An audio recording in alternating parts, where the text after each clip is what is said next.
आज हम कक्षा 10वीं विषय भूगोल अध्याय 4 खनिज संसाधन और औद्योगिकरण पढ़ेंगे। ठीक है, खनिज संसाधन और औद्योगिकरण में आज हम खनिजों का वितरण पढ़ेंगे। ठीक है, कल हमने खनिजों के वितरण में लौह अयस्क के बारे में पढ़ा था। ठीक है, आगे हम अन्य खनिजों के बारे में पढ़ेंगे। दूसरा है मैग्नीज, है ना।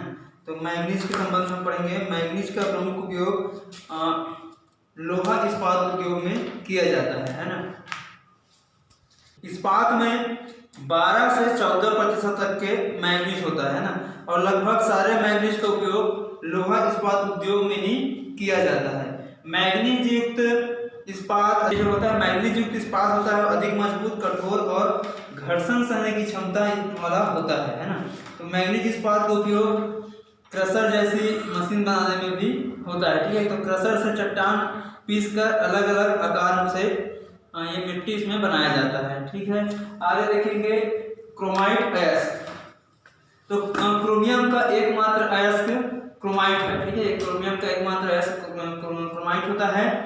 तो मैग्नीज की तरह क्रोमियम का भी उपयोग लौह इस्पात में मिश्रण के लिए है ना किया जाता है इसका उपयोग।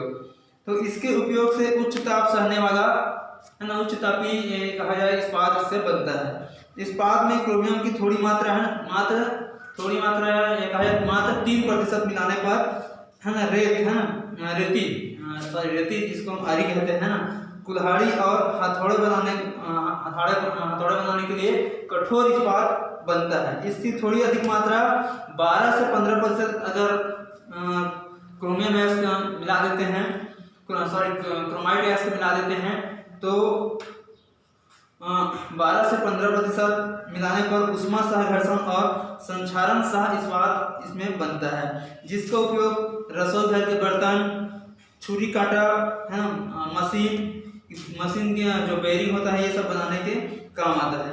क्रोमियम के साथ निकेल मिलाने पर इस्पात में भाप, जल, आर्द्र वायु तथा अम्ल द्वारा होने वाले क्षरण को सहने की क्षमता आती है। ठीक है, आगे देखेंगे खनिजों में है ना टंगस्टन। तो आधुनिक धात्विक उद्योगों में मिश्रित इस्पात है ना, एलॉय स्टील बनाने में टंगस्टन का विशेष महत्व है। इसके उपयोग से इस्पात में मजबूती, कठोरता, घर्षण तथा धक्का सहने की क्षमता बढ़ जाती है।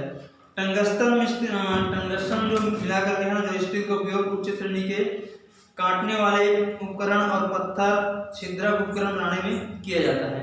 टंगस्टन जो है कोबाल्ट और क्रोमियम मिश्रित स्टेलाइट का प्रयोग कवच पट्टे, बंदूकें, कवच आदि बनाने के लिए इसका उपयोग किया जाता है। पांचवा है तांबा।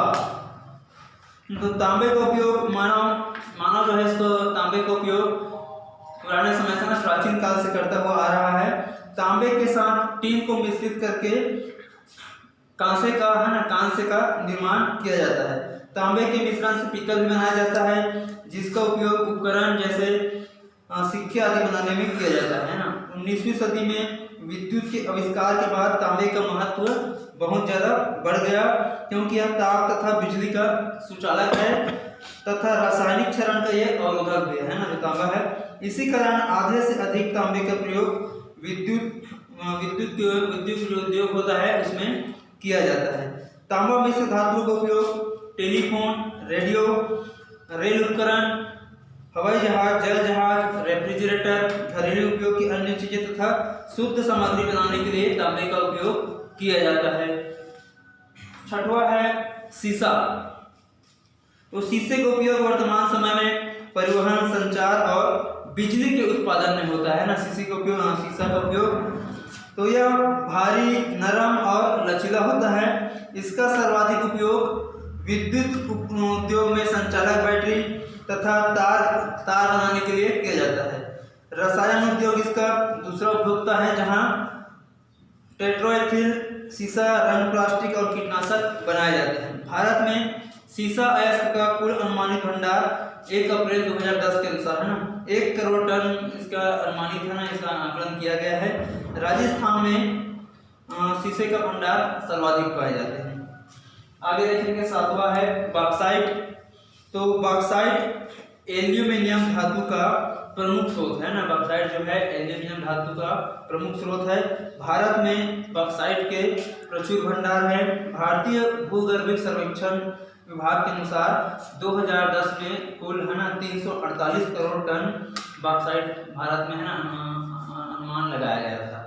तो देश के कुल अनुमानित भंडार का लगभग आधा जो है ना आधा भाग उड़ीसा राज्य में है। इसके अलावा आंध्र प्रदेश, गुजरात, छत्तीसगढ़ और महाराष्ट्र में भी बॉक्साइट के भंडार है।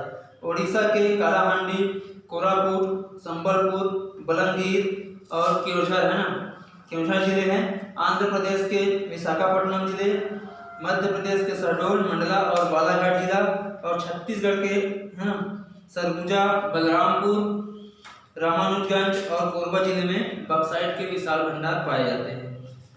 अगला है 8वां है कोयला। तो ऊर्जा के स्रोत में जो है ना कोयला प्रमुख संसाधन है। प्रारंभ में कोयले का उपयोग ईंधन के रूप में किया जाता था।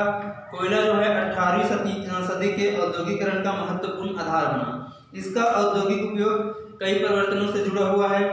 18वीं सदी में इसका उपयोग लौह अयस्क को गलाने तथा लोहा इस्पात उद्योग में किया जाने लगा है ना। भाप से चलने वाली इंजन है जिसका उपयोग रेलगाड़ी खींचने, जहाज चलाने व कारखाने की मशीनों को चलाने के लिए किया जाता था ना। उस समय कोयले के बिना ये सब संभव नहीं हो पाता था।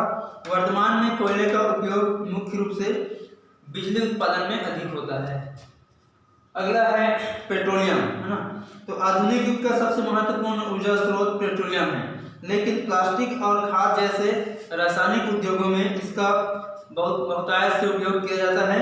वर्तमान समय में 2015 में है लगभग 4 करोड़ टन पेट्रोलियम उत्पन्न किया गया, जो कि हमारे कुल उपयोग के 1/4 से कम है। इस कारण भारी मात्रा में पेट्रोलियम और उससे बनी वस्तुएं आयात करनी पड़ी।